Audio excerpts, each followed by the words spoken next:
start this video is actually very kindly sponsored by MAXPEEDINGRODS, and they've actually gave me a full set of Volvo C30 coilovers to give away to one of you guys.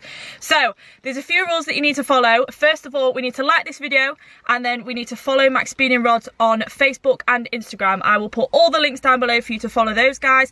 And third, you need to subscribe to Lou's YouTube channel, because he kindly let us lend the car for this video. So if his channel link will be linked in the description below as well. So do those three things. There will be a post on Instagram as well, so if you follow the rules on there as well, and then a winner will be randomly picked in a week, and you can win a brand new set of MAXPEEDINGROD coilovers for your Volvo C30, Ford Focus Mark II, and I think they even fit a Mazda 3. So if you've got any of those, feel free to enter. You must be UK only. That's the only rule really, just due to postage and things like that. So if you're in the UK and you fancy yourself a set of new coilovers, follow the rules and you could be a winner. Hello everybody. Now, as you can see, we are actually in a different car today, as you can tell by the funky little seats we're sat in. We're not in Viv, we're not in Vera, we are actually in Cindy the C30, which is not my car. This is my boyfriend's Lou's car. If you follow me on Instagram, you will have seen him a million times because I tag him in pretty much everything. He's allowed me to have his car for the day because he's now insured with Greenlight. So we are now both insured with Greenlight, and we both have each other on each other's policies. So that means he can steal my car whenever I want, and I can steal his car whenever I want. Very kindly let us have a car for the day, and I thought it would be a great opportunity to do a little review video on the car, because although we literally drive the same car, they're both very, very different. It is a C30 SE Lux D3 2-litre 5-pot diesel, exactly the same as mine. Stage 1 remats. It's got a big fat exhaust and it's bagged. I like to think it's low-key in your face because it looks very stealthy, but it's also very obnoxious at the same time. I love this car to bits. I actually, if you've noticed, I've actually made my car a copy and paste version of this by, you know, having the carbon grille and the splitter and this, that and the other. We're going to take her out, we're going to take her for a little drive, and I'm going to tell you what I think about the car. Straight up, what I like and dislike about the car, which Lou is very nervous about because I've not gave away anything of what I like and dislike about the car. So while I'm on the way to over 1,000,001 speed bumps to somewhere where we can actually do some nice little sends, I'm going to talk about everything that's been done to the car. So actually this car came out as a C30 SE Lux. If you know your Volvos, you know that like our design and stuff like that. Our design is very similar to, say, like Audi's S-Line and Volkswagen's R-Line, things like that. Volvo actually have an R design, which is basically just a sporty kit that you can add to the car from factory. This car didn't have that. This car had dusty plastic trims on it when it came out the factory, but fortunately it does have an R design kit on it now, which has obviously all been colour coded. Like I said, it's a 2-litre 5-pot diesel, which is exactly the same as my car. And they are both remapped, and this one is pushing 216 brake horsepower, which is just over 10 more horsepower than what mine is, and that's thanks to its lovely straight piped exhaust. And when I say straight piped, I mean straight pipe.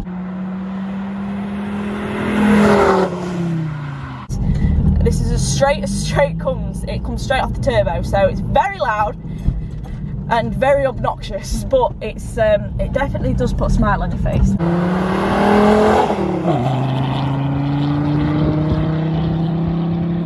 Now I'm trying to keep it as quiet as I can while I'm driving and talking so that you can actually hear me over it. The car is also on air suspension, so it is on Airlift V2, I believe, which obviously gives you ultimate scene points and makes you cool, this, that and the other. Right, the car usually is sat on Performer something or other wheels, which are actually custom made to fit this car, and they don't make them anymore because the company doesn't exist anymore, so they're quite rare. They actually suit the car so well. At the moment we're sat on 18-inch Medeas, which is the same as my car, so these are just his winter wheels because we don't want to ruin the other ones. And we're actually on Michelin PS4s, which means we can burn some rubber. Obviously we've got the bride bucket seats in here, which are a really nice addition. I actually convinced him to buy these seats. We do actually have Focus ST brakes on the front. Now, I love this car. I actually met Lou at C30 Meet back in the summer, and I can remember seeing his car because I knew this car before Lou owned it, and it used to be blue. It used to be wrapped in like a satin blue colour, so I knew it, and I always thought it was sick. And then when I seen what he'd done to it, so he basically stripped all the wrap off, know, changed the wheels, had the exhaust done, had it remapped. Jesus Christ, that car's sick. We're actually going to talk about everything that I like about the car. So first thing is we're going to go through everything that I like about the car, and straight away, the one thing that gets me the most about this car is the sheer noise that it produces. Everybody thinks about a diesel and thinks that they just sound like a whoosh of air, unless you're some knobhead with a PD 130 with a popcorn number 2 and you just go wah, wah, wah, wah, wah, wah, wah, wah. It sounds like a whole different ball game.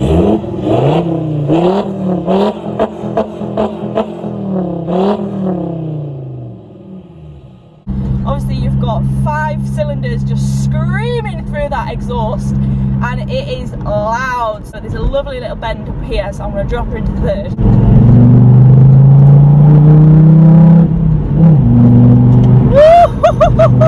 Just one more appreciation for that noise.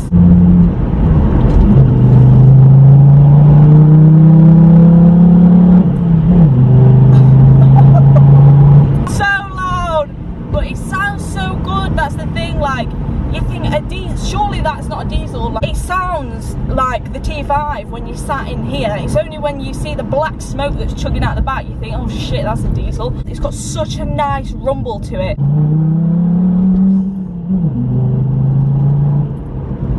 The remap on this car is a complete different ballgame to the remap on my car. Now, my remap's actually quite tame.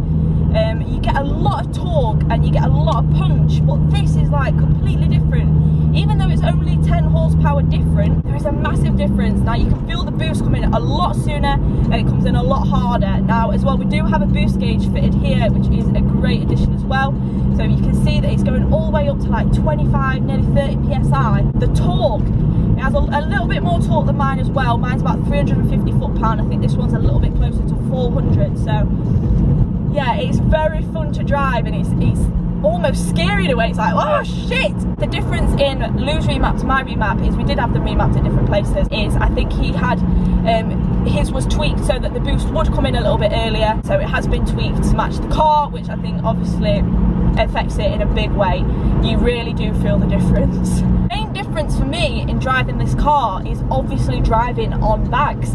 I've never driven a car on bags before in my life. I've not even really rode in a car that was really like driven on bags before. My first experience of being in this car, I was kind of like, whoa, this does not feel like what I expected it to.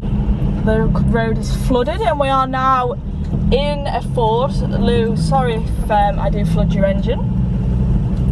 I think Lou has it, oh bloody hell. I think Lou has it set to as stiff as it goes. But the car literally feels like it's on rails. Like, it handles so well. It handles nothing like what I expected it to. I expected the bags to be quite, you know, like soft and bouncy in a way. This is a lot stiffer than my car that is on coilovers. It handles the weight of the car a lot better, because C30s are heavy cars and mine wallows and all over the place, whereas this feels really nice. The bags have an approval from me, and obviously they look super cool as well. And when the car is actually on its summer wheels, it literally lays frame. Like, the wishbones are literally touching the floor.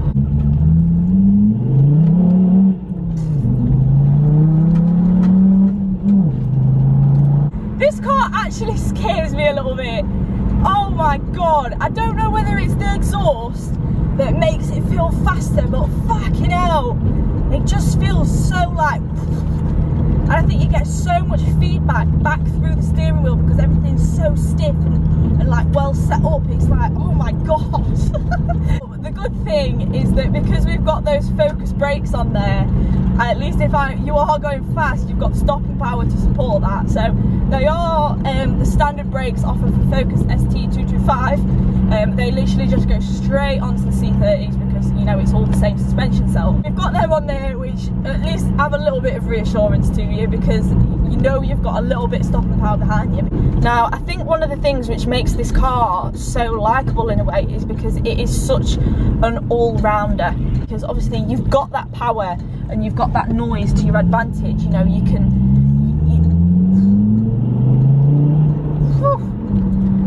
You've got the power, you've got the noise, you've got the, you know, like that nice firm feel. You've also got the economy on your side. So these D3 diesels are great economical cars. Obviously they're not as economical as your typical 4-pot diesel, obviously because we do have an extra cylinder, but they're still great on fuel. I've obviously had mine for 2 years now, and I've very ever rarely gone below like 43 miles per gallon, and on the motorway the highest I've achieved is 70. So this one at the minute, I'm guessing it's going to be a lot lower. Oh no, so at the minute Luz is at 43.1 miles per gallon. From a car that produces that kind of noise and that kind of oomph, you would not expect to be getting 43 miles per gallon, but there you go. Just goes to show I've just took the wrong exit.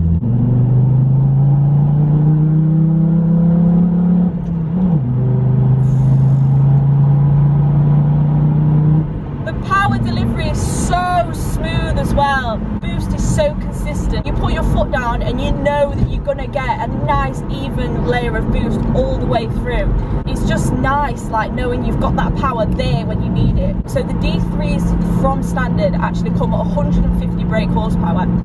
When you first get it, you think, oh, this is quite punchy, but you do expect more out of it. If you are looking at buying a D3, 100% recommend getting it remapped. It completely transforms the car, and it just makes it a whole different kind of driving experience, because you don't get that die off as you get higher off in the rev range. It is very consistent, which is just what you want. Now that's enough of me, blowing Lou's ego up and making him feel like he's bought a brilliant car. Now we're going to talk about the things that I'm not that keen on. First things first, these seats. They look great, and I really like the look of them, and although I convinced him to buy them, I do love the way that they look, but to actually have in the car, they're a pain in the arse, and I don't like them. They're not very comfortable. Now my Sparco seats that are in the 940, they're so comfortable, I could sit in them all day, but these, my back hurts already, and I just feel like I'm not in a very nice driving position. I feel too high up, and I feel like I'm almost sat on top of the car and I'm like this, when I don't like to feel like that. I prefer to feel a little bit low down, a little bit hunkered down in the car. Long journeys in this thing I don't look forward to, because I just know that my bum is going to hurt and my back's going to hurt. As well, the exhaust, it sometimes is a little bit too much. If I drop down into a 4, you get that horrible drone in your ear, and it's like, oh. So say if you just, you're just going 30 miles an hour down a road, you've got like a in your ear, and it's like, shut up. Any exhaust that you're going to get, if you're going to commit to straight pipe, you also got to commit to having that little bit of a drone there. It's not too bad, a lot of the time, like say at the motorway at 70 miles an hour, it's actually pretty quiet. You can still hear it definitely, but it's not droney in a way. But it's when you're going sort of like 30, 40 miles an hour. And this is a prime example of something else I don't like. Now, the car skips so much. It's almost as if it can't plant the power down. Originally I thought, because he's put it on Michelin PS4s, I thought, that might make it a little bit better, because obviously you're going to get a little bit more grip, and his tyres that he had before, they weren't that good. But no, you still get this really annoying skip, and I don't know whether it's because of the suspension setup is so firm that it's kind of it's just making the car like judder across in a way. But if you plant your foot down, you get like an almost cut where you'll, like as I just came off that roundabout there, it was like, whoa. It's like, come on, put the power down. I suppose it's a lot of torque going through at once, and it's just like, nope. As I mentioned, I was, singing songs and praises about the suspension. When you're sending it through corners and bends, this, that and the other, it's great, because you actually really feel the road through the car.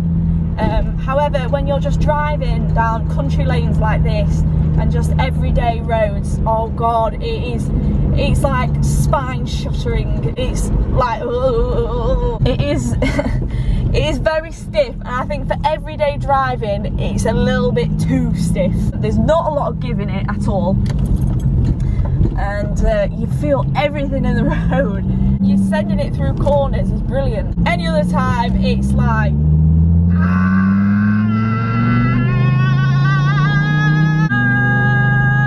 my main irks that that I do have with the C30s, this engine in particular, so it's not just this car, it's all of the D3s and, you know, like most diesels in general actually. It's just a shame that your red line is at 4,500 really, because the power is so nice, it's almost a shame to have to cut it off when you get to the 4,500 range. And I know that's not just this car's fault, it's most diesels. Obviously you do have that the lower red line, which means you are having to go through the gears a little bit quicker than say what you could in a petrol. For me, it's just one of the things that it annoys me in my car, because I just wish I could just go through, say like second and third and fourth gear just a little bit longer, and you would just get so much more. But obviously that's just a diesel thing. It's not nothing against our Cindy over here. If you are looking to get one of these, I get messages about these cars all the time. I feel like this video as well is just, like I said, it can just show you a little bit more what these cars are capable of. They can be a really fun car to own. Like, that's one of my main criticisms of my C30 is sometimes I feel like I don't enjoy driving it fast, and that's because I don't have much faith in it. The coilovers are shit. It lets it down in a way where this car, it reminds me that what my car could be capable of, and get such a great little car out of these things. And like I said, it's a brilliant all-rounder. I can send it through and make as much noise as I want to. I can pull up to a show, air out, and everybody's like, oh my god. Or I can sit on the motorway and get 60 miles per gallon and just munch miles, absolutely no problem, and know that I've got a really reliable, solid Volvo engine under the bonnet. As a whole, this car, like I said, I have a huge soft spot for it, and I think Lou has done an amazing job in transforming it into what it is now. I do want to start doing more reviews on people's cars. I would absolutely love to get behind the wheel of some T5s if anybody's willing to drop me the keys. It's been nice to get out into another car that's not my own. Obviously I will be driving this car a lot more, thank you to Greenlight, who sorted us out with a great deal. So like I said, I want to start doing a few more of these, and obviously if you did enjoy this one, let me know what cars you want to see, and hopefully if anybody has got any interesting Volvos or anything like that that they would like to dash me the keys to, please let me know, and then once coronavirus is gone, we can sort something out. I will see you in the next one.